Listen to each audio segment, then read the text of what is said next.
नमस्कार, आप देख रहे हैं डेली न्यूज झारखंड। स्वागत है आपका। अंजुमन तरक्की उर्दू की बैठक में अच्छी खासी उपस्थिति देखी गई। गढ़वा शहर के मदरसा रोड स्थित समाजसेवी डॉक्टर यासीन अंसारी के आवास पर अंजुमन तरक्की उर्दू की एक बैठक रखी गई। उस बैठक में उपस्थित सभी लोगों ने सर्वसहमति से यह निर्णय लिया कि उर्दू जबान की इस दौर में सख्त जरूरत है, इसलिए हिंदी के साथ साथ उर्दू जबान की मिठास गढ़वा जिले के साथ साथ इस राज्य एवं देश के लिए सभी लोगों को मिलजुल कर आगे आना होगा। लोगों को संबोधित करते हुए समाज से भी डॉक्टर यासीन अंसारी ने बताया कि मौके पर काफी संख्या में लोग उपस्थित थे। ताजा तरीन खबरों के लिए देखते रहिए डेली न्यूज। सबसे पहले आज अंजुमन तरक्की उर्दू गढ़वा के दफ्तर यानी ऑफिस की इफ्तिताही तकरीब है, मजलिस है, जिसमें काफ़ी तादाद में 100 से ज़्यादा लोग अंजुमन तरक्की उर्दू के ओहदादारान, साथ ही साथ मेंबरान और अंजुमन तरक्की उर्दू से जो जुड़े हुए लोग हैं उन लोगों की मौजूदगी है। उन सारे लोगों को मैं तहे दिल से शुक्रिया अदा करता हूँ।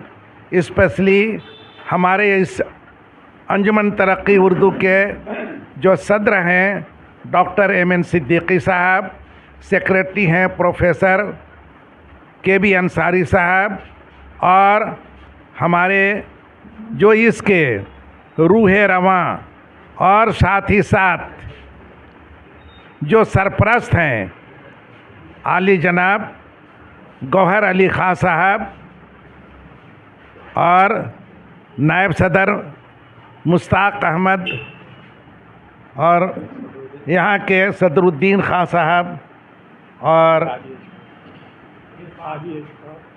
अबिद साहब और यहाँ पे मौजूद और सारे लोग सब जो मौजूद हैं, सबका तहे दिल से शुक्रिया अदा करता हूँ।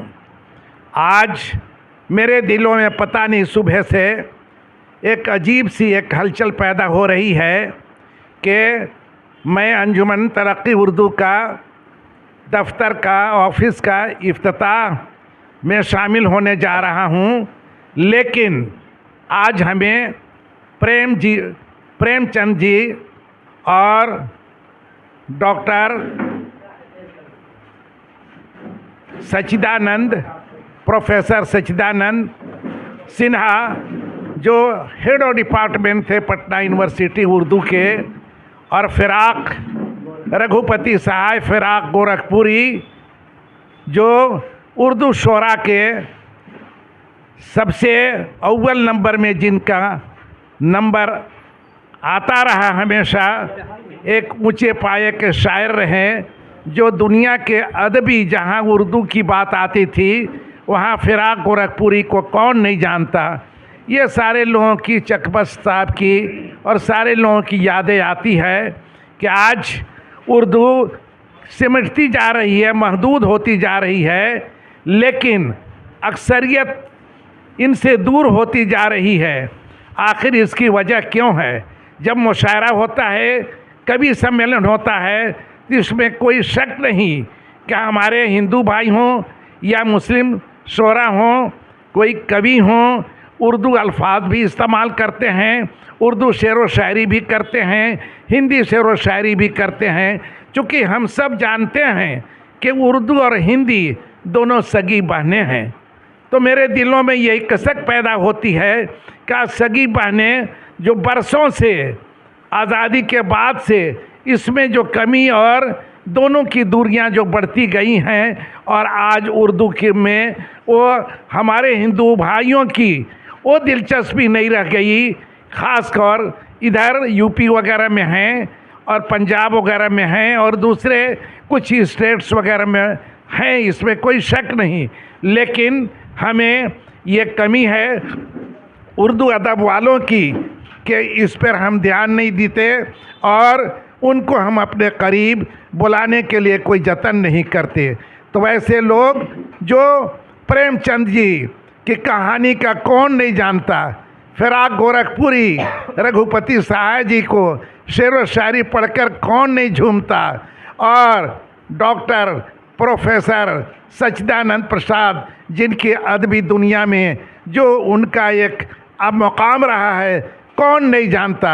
डॉक्टर राजेंद्र प्रसाद, पहला हमारे देश के राष्ट्रपति, उनकी फ़ारसी और उनकी उर्दू अदब में क्या मुकाम था, कौन नहीं जानता। पंडित जवाहरलाल नेहरू को कौन नहीं जानता कि उर्दू में कितने ऊंची उनकी फ़ाक़ियत और ज़बान पे कितना कंट्रोल था। एक शख्स कभी मतलब पहुंचा उनके पास, कहा कि आप मेरे इस पे सिग्नेचर कर दें। तो उन्होंने सिग्नेचर कर दिया, इंग्लिश में लेकर गया तो कहा कि बग़ैर तारीख़ के तो सिग्नेचर का कोई वैल्यू नहीं होता। फिर लौट के गया कि सर इसमें सिग्नेचर तो है लेकिन तारीख़ आपने नहीं दी है। तो उन्होंने उर्दू में तारीख़ दे डाली। तो बहुत ताज्जुब करने लगा, वो उर्दू जानता नहीं था कि क्या लिख दिया, लगता है ठीक से उन्होंने सुना नहीं। फिर गया तो कहा कि तुमने सिग्नेचर कहा, अंग्रेज़ी बोला, मैंने अंग्रेज़ी में दस्तखत कर दिया, और तुम अब बाद में आकर कहा कि तारीख़ आपने नहीं दी है, मैंने ही उर्दू में तारीख़ डाल दी। तो जिस ज़बान में तुमने कहा था वो मैंने काम कर दिया है, दोनों सही है, जाओ। तो ये सब चीज़ें, ये सोच थी और इतनी अदब में उन लोगों का मुकाम था। तो मेरे भाइयों, आज जो उर्दू अदब से हमारे लोग हमसे दूर हैं, या अंजुमन तरक्की उर्दू की ज़िम्मेदारी बनती है कि हम उनको करीब लाने के लिए कुछ ऐसी कोशिश करने के लिए, या कोई कोचिंग सेंटर ऐसा स्टार्ट करने के लिए जिससे जो उर्दू पढ़ने के लिए ख्वाहिशमंद हैं वो लोग उर्दू पढ़ सकें और उनको हम पढ़ा सकें, और हमको भी लगे कि मैंने अंजुमन तरक्की उर्दू की तरफ से कुछ काम किया है।